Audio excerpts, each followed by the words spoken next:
you can meet the authors in the grand ballroom. They'll be signing books. Balaji is heading to the ballroom right now to sign his books, and as the others.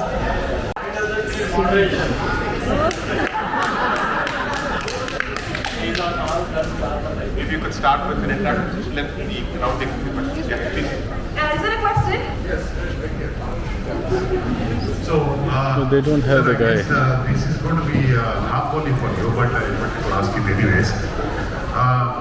Given the fact that we are looking at some legacy of, let's say, habeas corpus or a case one of the Bharti case, and that's the household in which I grew up. My thoughts in my current position are going to be influenced by some of that. So how is the Bharatiya thought actually at this point of time trying to prepare for the next couple of years? If you know what I mean, I'm sure you know. Until 2024 is your question. Right, I understand.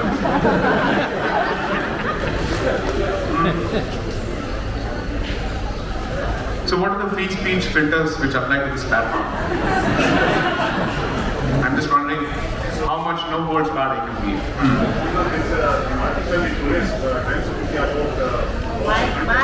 Use the mic for the benefit of the audience. You mentioned free speech. There is an article in today's Times of India about contempt of court and its relevance as well. So I guess it's a freewheeling discussion. I think a lot of people have preconceived notions about the period from November 2022 to 2024. I'll just leave it at the period. I think that some of those preconceived notions may not hold water. Because what we think of the institution of the judiciary from the outside, it is not exactly what it is to those who are part of the particular system by way of either practitioners or who are on the other side of the aisle. Second, this is not 2004 to 2014. So I don't think it's going to be a walkover for anyone, regardless of the institution. If they believe that a certain point of view will not be vocalized or presented with confidence, I think that time has passed. And so I don't think it's a walk in the park anymore, but that said, if you were to take a sample data set of the judgments passed over the last few years, by 2022 to 2024, I think it's fairly eclectic in terms of the mix. It's not as if it tilts one way or the other. Quite a few judgments, Aadhar, Loya, Ayodhya, so on and so forth. So, I don't approach this particular period with pessimism, but it's going to be certainly interesting. Given quite a few statements that are being made with respect to the nature of the document called the Constitution. But a lot of things are usually said outside the court, off court. What does it actually translate to during the course of adjudication of life matters is a very different issue altogether. Because now that the previous Chief Justice is no more the Chief Justice, this much I can say with confidence without the sort of Contempt of Courts Act dangling over my head. Which is, a lot of things were said in a lot of speeches, but did they really translate to action? I don't think so. So, at least people in the profession know that beyond the point, don't take these statements too seriously. Wait to see how they translate in terms of application when a matter presents itself. That coupled with the fact that the monopoly of a particular point of view in that particular forum, which has held sway for quite some time, is no more the case. And therefore, I would expect a lot of different voices and plurality and diversity of voices, both from the adjudication side as well as from the arguing side. But I can promise this, it's going to be a hell of a ride. It's going to be extremely interesting. As a student of law, as a practitioner of the subject, I certainly look forward to it. I'm not trying to be diplomatic here. I'm trying to say that I don't share the pessimism which a lot of people seem to have. Because once you reach a certain position, you're expected to be centrist at least to some extent for the purpose of optics. That is the nature of the office, regardless of the ideological proclivities that you may otherwise have. So let's see what happens. Next.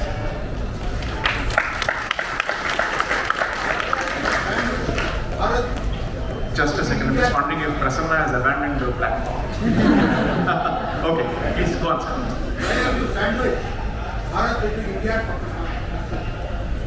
So, going by how I have presented the central thesis of my position in the first book, clearly I strike a distinction between the Indian consciousness and the Bharatiya consciousness. I'm clearly making the point that at least the better part of us seem to be suffering from a multiple personality disorder of some sort. And therefore it's difficult for me to accept that Bharat and India are synonymous, although Article 1 posits thus. And therefore I'm taking the clear position that Bharat is stuck between an anglicized, westernized India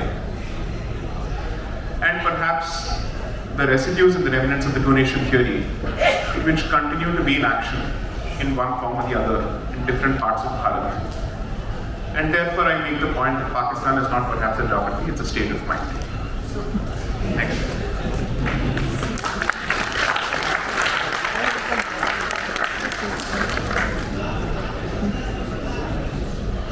Thanks for converting this into a pathshala. Yes, please, go on. Just a humble request, please introduce yourself so that the audience knows who's asking the question. The background helps. And this is not scripted, at least I don't have the ability to script in this particular platform. Yeah. I'm Satvik. I currently work at KPMG's Deal Advisory Division. So, I wanted to ask a quick question. As youngsters of 21, 22-year-olds, how can we become more Bharatiya? So what are the simple routine or habits or aspects which we can inculcate in our day-to-day lives or share across that we can become more of? So do I fall within the definition of a youngster or not according to you?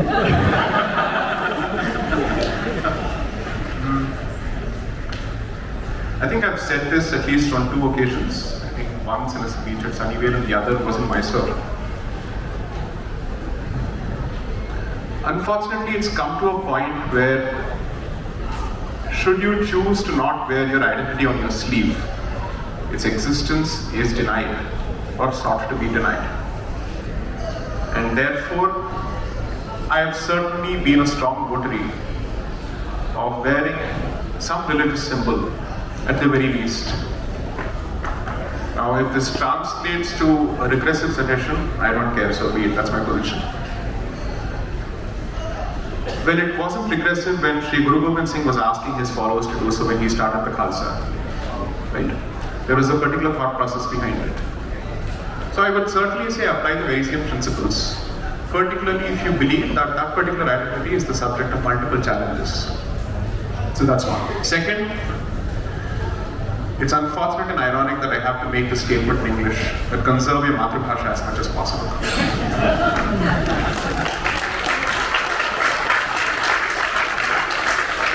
And I say this with a lot of responsibility as someone who's failed to be proficient at his own mother tongue, but it just so happens that since I'm a product of Bhagyanagar, which otherwise goes by the name Hyderabad, I'm much more at home with Telugu in terms of the script and the ability to read as opposed to Tamil. But we certainly speak Tamil at home, and the hope is that I learn the language and learn it better so that I take away that particular argument from the arsenal of my Dravidianist friends. Okay, that's one. 3, I do believe that public places of worship perform multiple roles, but one of them is also to forge a sense of community. And therefore, while we keep talking about freeing temples from state control and you speak of macro temples and mega temples, the local temple has its own value because it announces your presence in that particular area and acts as perhaps a convergence point for your identity. I understand that religion has a personal aspect to it which is extremely spiritual in nature, but let's not kid ourselves, it also has a public aspect, which the Constitution recognizes very clearly. And therefore, I think it's important for that particular point of convergence to perform a few roles, but it cannot perform those roles unless people flock towards it. And then it acquires the status that it did at some point. That's 3. Then 4, since I'm not an activist, I would never want to be one. I have no problems with anyone being an activist, but as a practicing litigator, I don't want to be called an activist. The point that perhaps I've tried to make through the course of my own journey, or using that as perhaps a calling card, so to speak, is it's possible to straddle your professional boat as well as your dharmic boat. And therefore, it's a model that's capable of being replicated by most people.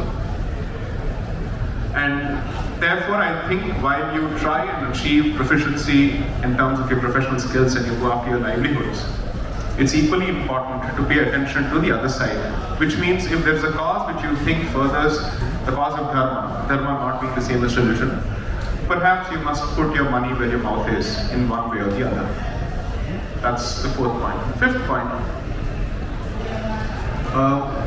I think there's a standard accusation that's come the way of people who perhaps are my co-travelers when it comes to my ideological positions, which is that we don't have intellectual heft. That's been the standard allegation that's come from a few quarters. A lot of us have tried to respond to that hubris and arrogance in language that particular mindset understands. But I don't want this to be a storm in a teacup, nor should be an isolated instance. I think more and more people should come forward and try and acquire proficiency in skill sets on issues which you are very comfortable or prone to whining about or griping about. There's no point in using a social media platform to merely air a particular position without thinking that position through. So perhaps the one thing that I've tried to say or tried to convey through whatever public engagement that I've been in is, at the very least, when you open your mouth on issues of public interest or of dharmic interest, do so with a sense of responsibility, because a single loose statement from your end could be a self-goal for everybody else. And there are people who are waiting to watch you fall and make a mistake. To use that isolated example to say, look, we've always told you, these are people who only know how to raise slogans with a lathi and a saffron bandana, who are not capable of an intellectual discourse. Don't give them that opportunity. Your point is to say we can do both. You don't need to abandon one for the other. So these would be, I think, controllable deliverables which are entirely in your hands, for which you don't need to look up to for any other apparatus, either state apparatus or the societal apparatus, to do the job. Now, assuming that you were to consistently practice this, I would certainly say the human mind is then capable of making its own wirings from there, because it's fundamentally a non-linear entity, it's not a linear entity. So from there, the progression in terms of what you wish to do, how you wish to pursue the cause further, I think then the doors open on their own. These are the basics. These basics need to be practiced in the sense that there's no point in talking about Hindutva or Dharma. Oh, I just dropped the bomb. Okay, that's right. Or Dharma, without practicing it in your personal lives. Because otherwise you're merely using it as a stick to score a brownie point against the other without any practical application as far as your life is concerned. And since this way of life or this philosophy fundamentally believes in anubhuti or first-hand experience of your own faith system or your belief system, you might as well start practicing that in some way or the other. Next. Can I ask you a question? Yes, sir. Yes, sir. I'm a bystander. My question is, what is the value of a secular state, which is provided in the Constitution? Question 1, sorry. And flowing from that is, what happens to a significant minority of people who don't subscribe to your religious persuasion? So, I don't think the introduction of the word secular or the coming into force of a constitution has altered the inherent tolerant levels of this particular society and its fundamental moral parameter. So,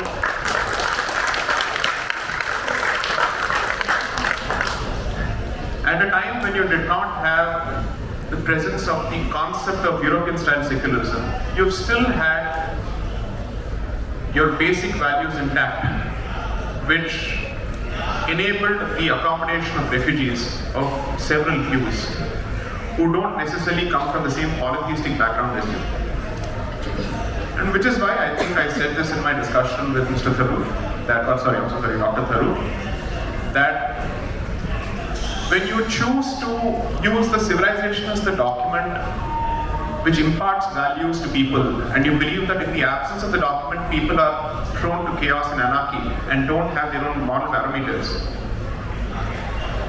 then there is no difference between you and the European colonizer who believed in a top-down approach when it comes to imposition of law, because he felt it was his job to reform and civilize a heathen people. And therefore there is no change in attitudes. There is in fact a continuum of attitudes when you continue to see your society in the same mold. Second, the existence of the constitution, by and large, is limited to 50 or 70 kilometers from Delhi for all practical purposes, and not even in some parts of Delhi, when it comes down to realities. Then what stops people from doing what they want to? Because there is a basic moral compass. Having lived in Delhi for close to 1.5 decades now, anybody who has moved in Chandni Chowk will vouch for the fact that the floating population there is massive. If a mischief monger really wanted to create trouble in that particular place, I don't think there's any police force which can do too much of justice there to that particular floating population. That I would say is more or less true of several pockets of several cities in this country. And still by and large, considering the population of this country, you're by and large peaceful. Maybe sometimes we must cut some slack as far as people of this country are concerned and give them a break. Be a bit more charitable to ourselves. And that, I think, is the problem of self-loathing which I'm trying to address in as clear and as diplomatic a way possible, staying within the bounds of the Constitution. And that we don't need to think of ourselves as a project of reform for ourselves. I don't think we need to do that. Now, the history of the word secular in the Constitution is actually checkered and mixed. Because the Constituent Assembly debates tell you something, where they clearly realize that the word is prone to a lot of mischief, which I think was a prophetic apprehension. And therefore they erred on the side of caution to leave it outside the express language of the document. The only provision which had secular prior to its introduction in the preamble in 1976 through the 42nd Amendment is Article 25(2)(b), which speaks of the word secular in the context of distinguishing it from the religious aspect of a religious institution, which is to say fiscal aspects, economic aspects, management-related aspects, so on and so forth. But other than that, the concept of secularism, the way we understand it, was kept completely outside the pale of the language of the document itself. Now it so happens that despite that particular conscious decision having been taken by both the father and the mother, or let's say the framers of the Constitution, let's not call them the founding fathers, that's the American usage, we are not Americans, the framers of the Constitution, somehow the Supreme Court still comes to the conclusion on the 24th of April 1973 as part of the Keshwan and the Bharti case that secularism forms a part of the basic structure of the Constitution.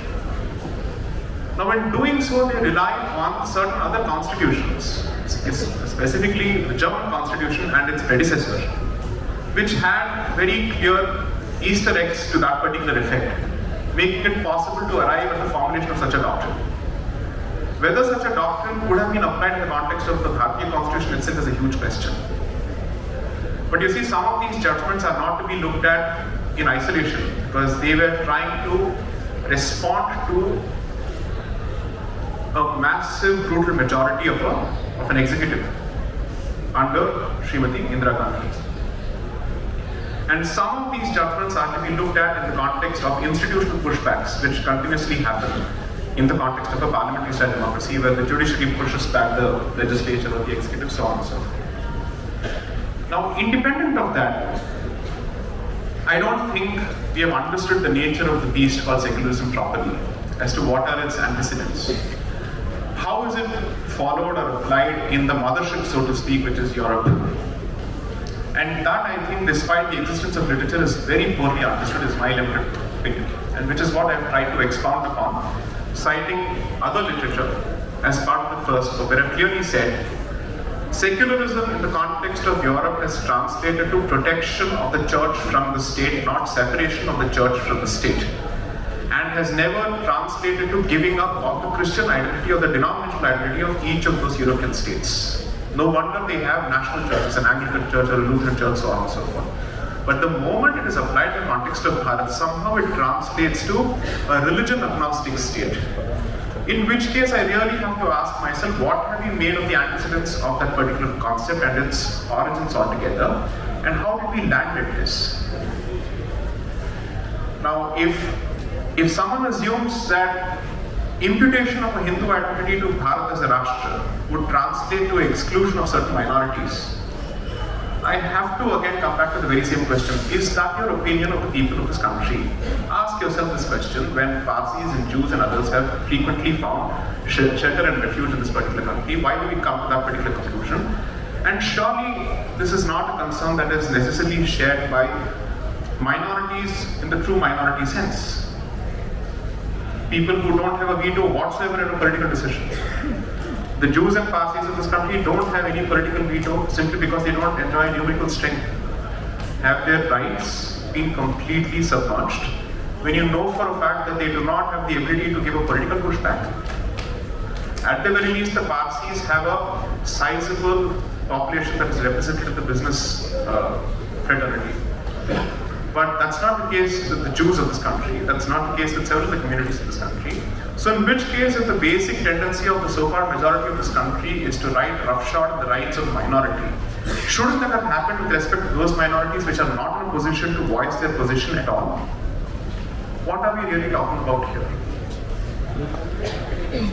Unfortunately, this discussion is fraught with a lot of ad hominem allegations, with a lot of stereotypes and cliches, with no attempt at asking a few fundamental questions, with some basis in history, with some basis in how these concepts evolve in law.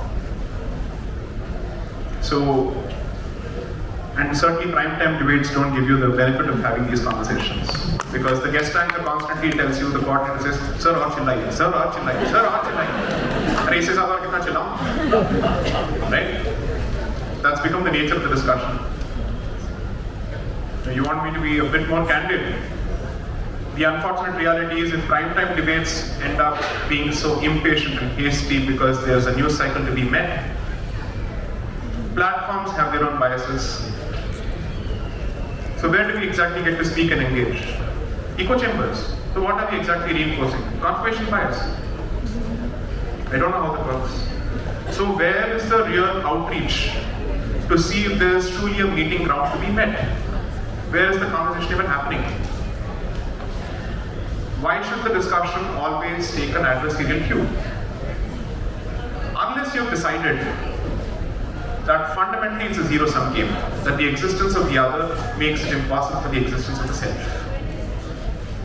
In which case, every discussion is but a sham before the swords come out and before the gloves are dropped. Next.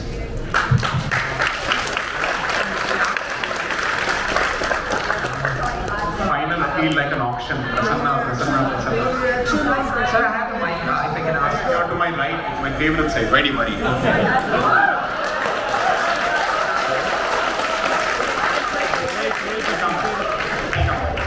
have a question.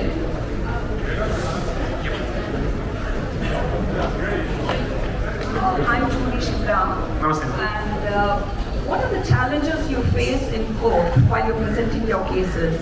Whether it's the Padmanabha Swami Temple or Shabarimala or the other cases. And the second is, can you talk a little more about your book, the journey of penning this book, and again, the challenges that you faced? Finally, a question that comes back to the theme of the panel discussion. So, you've given up on it fully. You see, the Supreme Court is not a monolithic institution. That's the first thing that a practitioner will tell you. There are as many Supreme Courts as there are judges in the Supreme Court.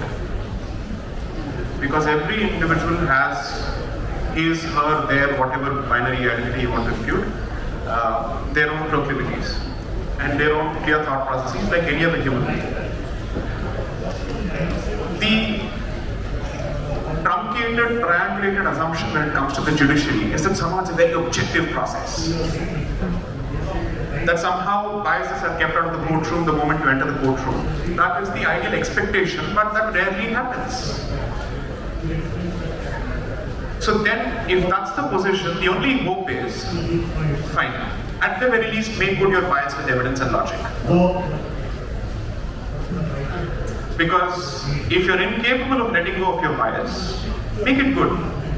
Support it properly. And then give up the facade of neutrality at the very least.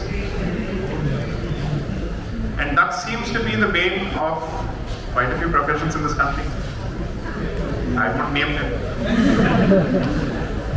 So, I think the biggest sham or hoax that we continue to buy for some reason is the existence of a neutral objective position. If there is a neutral objective position, it is largely a function of apathy because you are not interested anymore in the conversation. But if you are interested in the conversation, there are very few fence-sitters. And assuming you are a fence-sitter, you choose to be a fence-sitter because you don't want to be caught in the crossfire. And assuming you choose to have a position which is non-left, then multiple caveats and disclaimers have to be presented just so that you're not imputed with all the negative connotations that go with being the right wing. Because it has a global history of its own, which is why I'm very careful about not using the word right, very, very careful about it. Now therefore, that's the long sandarbh to your question. Now let me come to the specifics. Padmanabha Swami, or the Sri Padmanabha Swami temple case, frankly, or even for that matter, the Sabarimala case, it would be unfair on my part to say that my mouth was shut or I was gagged. No, that never happened. That was never the case. Notwithstanding the clear difference of opinion on some fundamental issues, I was never stifled. And therefore, I must place on record my gratitude to that particular forum for giving the then 32-year-old an opportunity to speak his mind on a subject when there are stalwarts such as Dr. Abhishek Manu Singhvi and Sri K. Parasran and others who are there to lead us. Right? So, that's one.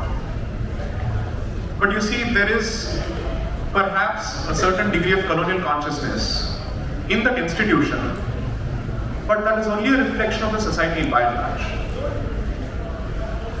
Before I presented the argument on the firecracker issue in the court, when I tried to explain it to a lot of people in the fraternity, other than the ones who were working with me, such fundamentally flawed notions on our traditions or Bharat's history with respect to explosives and firecrackers, so on and so forth. Because we were constantly being told that before the Chinese, Bharat had no knowledge of explosives at all. Like, are you a student of history or are you a student of science to make these points? Invention of gunpowder is not the same as invention of an explosive. These are two different things. The Chinese can at least be credited for inventing gunpowder, not explosive mixes of all kinds, because saltpeter was used even before. Now, we were presenting documents from Bhandarkar Oriental Research Institute and publications by the legendary librarian of Gori, Sri P.K. Gori, only to be laughed at by the highest forum of the land. See, I don't think a lawyer can be an expert on every subject, from ethnology to gynecology, not possible. We should know our limitations. Which is why one of the things that is taught as part of the cultivation of a judicial temperament is consult expert opinion on subjects where you don't have domain expertise. Handwriting. When you can consult an expert for handwriting, wouldn't you want to consult an expert on pollution, on history, on linguistics? Wouldn't you want to do that? Right. Oh, I'm so sorry. We are out of time. Picture baki hai, but baki.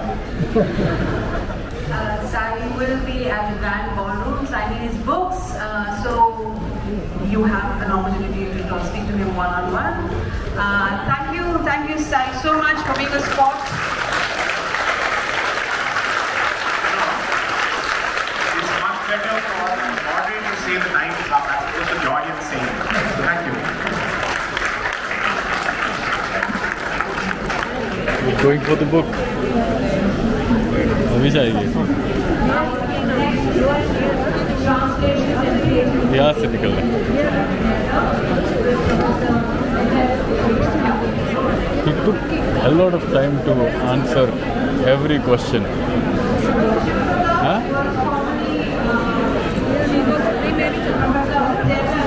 Stand in the ballroom.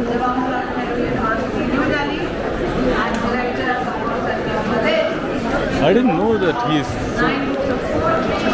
Excuse me, do you have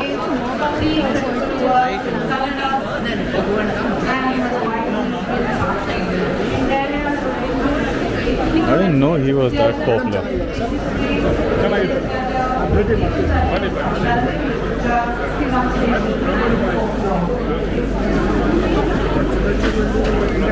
Lavanya, give me the color.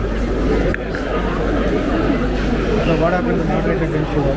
That's a very good question. That's $1 million question.